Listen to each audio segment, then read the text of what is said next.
All right, welcome back. We're going to be reading chapter 60, The Pine Tree. Roz was in no hurry to leave the tree.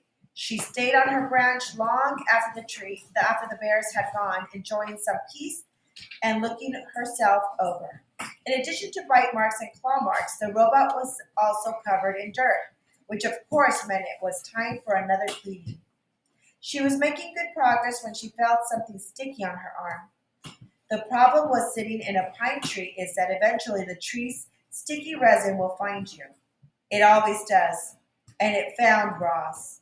The robot scrubbed and scraped at the resin, and soon her fingers were completely coated in the sticky stuff. Then it was all over her arms and her legs and her torso, and things were about to get even messier. A robin swooped into the tree and began screeching and fluttering around Roz. The bird had recently finished building herself a new nest. It was a little work of art, a delicate basket woven from grass and twigs and feathers, and it was right above the robot's head. Screech, screech, said the robin. I do not understand you, Robin, said the robot. The robin continued screeching and fluttering, and then splat! She splattered her droppings across the robot's face. This bird was serious, so Roz scooted away, farther out on the branch until she heard a quick, sharp crack.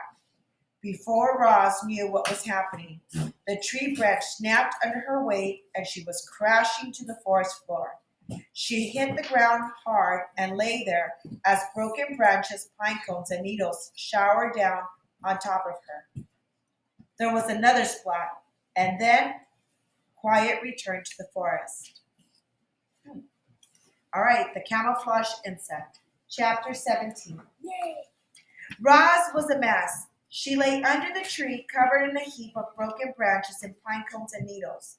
She still hadn't removed the sticky resin from her body, and then there was the bird droppings. She was about to get up and give herself a rigorous cleaning when she noticed a peculiar twig. The twig was moving. It was crawling along one of the broken branches on the ground. With a gentle touch, the robot picked up the twig. Hello, stick insect. My name is Roz. You are very well camouflaged. The stick insect's body was long and thin. He had the same shape and colors and markings as a real twig, but if you look closely, you just might see two tiny eyes and two spindly antennae. The insect didn't make a sound, and he sat perfectly still as a robot. The two of them sat still and silently stared at each other for a while. Thank you, stick insect, said Roz as she placed him back where she found him. You have taught me an important lesson. I can see how camouflage helps you survive. Perhaps it could help me survive also. Wow, so think about what the robot is putting into their computer and thinking about how they can use nature to help it survive this new wild. Yeah, good. All right, our next part will be the camouflage robot, but we're going to pause there.